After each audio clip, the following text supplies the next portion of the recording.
Hello, everyone. I am Bruce, and welcome to another video on Congress Weekly. Well, thank you for tuning in to this new episode. I have a few topics I'd like to cover. The first are my thoughts about what I read in a book called Propaganda by Edward Bernays.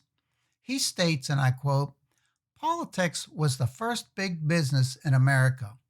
Therefore, there is a good deal of irony in the fact that business has learned everything that politics has to teach, but that politics has failed to learn very much from business methods of mass distribution of ideas and products." End quote. He goes on to discuss about the waste of funds in politics to convince a person to vote for them, and that very few businesses would take the same approach as to sell a product. This led me to think about the last election. On the one hand, you had former President Trump going out continuously on the campaign trail, getting everyone fired up who attended his rallies. The downfall to this, in my opinion, was the mainstream media, except for Fox News and a few smaller outlets, were the only ones really covering his rallies.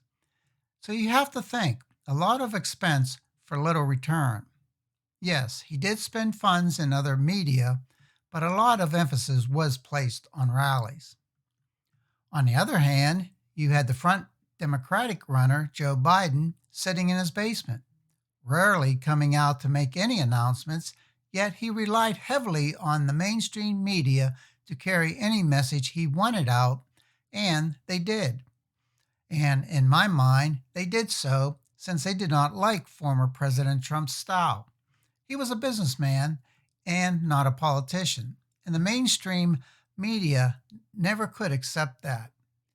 And they didn't appreciate being called fake news. Now that President Biden is in office and there is a crisis at the border, the mainstream media is covering it, but they are being very careful with how they come across. President Biden is even asking for federal agencies to seek out volunteers within their organizations to help out. When a question was asked of President Biden about allowing the news to go into the places where children from across the border are being housed, he said at some point media would be allowed in. At some point? Have we already forgotten about freedom of the press? This concerns me, and it should concern you. Back to my original point from Bernays' book, it appears to me at this point that President Biden did and still is using the media more effectively than former President Trump did. President Biden is relying on others to help him get his messages out as well, rather than the majority of it coming directly from him. So this gets the mainstream media interested, even though they are being played, and they know it, but it doesn't bother them, at least for now. The next topic, and it is one you have heard me mention before, is the Democrats wanting to push making Washington, D.C. and possibly Puerto Rico states. This would allow, according to the Constitution, each new state 2 new senators. It's no secret both of these locations would most likely elect Democrats. But the Republicans aren't just throwing their arms in the air saying, "Woe is me."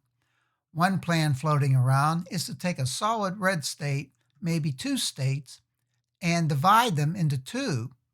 And this, in turn, would generate more senators, most likely Republicans. Well, when does this all stop? Next, I'd like to provide a few more details that are in House Resolution 1, which is known as For the People Act of 2021, which passed the House and is now in the Senate. My opinion, it won't pass as written, but it could eventually in some form. It deals with elections. You most likely heard a lot lately about the bill that just passed in Georgia concerning future elections, and from what I am hearing, the media is cherry picking what they want to say about it without telling you the full story of what is in it. And President Biden is weighing in on this new Georgia law, comparing it to the Jim Crow days.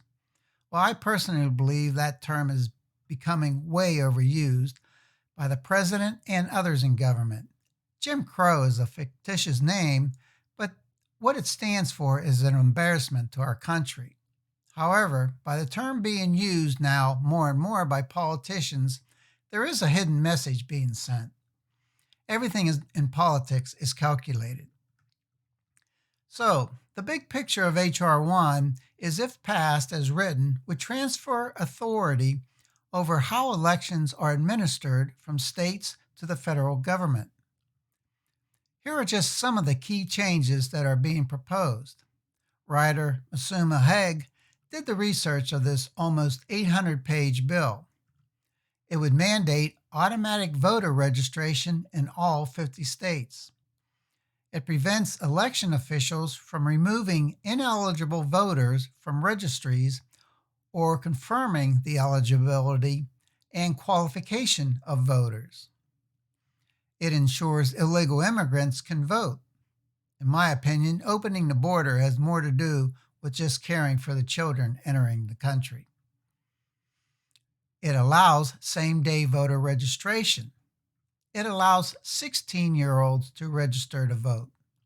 It allows felons to vote. It requires states to accept ballots 10 days after Election Day. It requires colleges and universities to hire campus vote coordinators. This one you might think, well, what's the big deal? Well, think about the direction colleges and universities have been heading for several years now. Most campus groups are not permitted to invite a conservative in to speak. The bill also requires states to redraw congressional districts through independent commissions, which also requires them to show racial, ethnic, economic, and gender diversity. It allows politicians to use campaign funds for personal use. This one has me stumped. In other words, if I decide to run for office, you send my campaign your hard-earned funds, and I decide if I want to spend it on my campaign or myself. And the last one that I will mention changes Federal Election Committee rules to require presidential candidates to provide their tax returns going back 10 years. I think we all know why this law was included. And by the way, not a single Republican in the House voted for H.R. 1. So you decide, based on the overview of this bill, if it is in the best interest of the American people or not. Finally, the Biden administration is starting to push hard on a $3 trillion infrastructure bill. Not that I am excited about adding to the national debt, but I agree with this initiative. What we have to be careful of is where the money will be spent.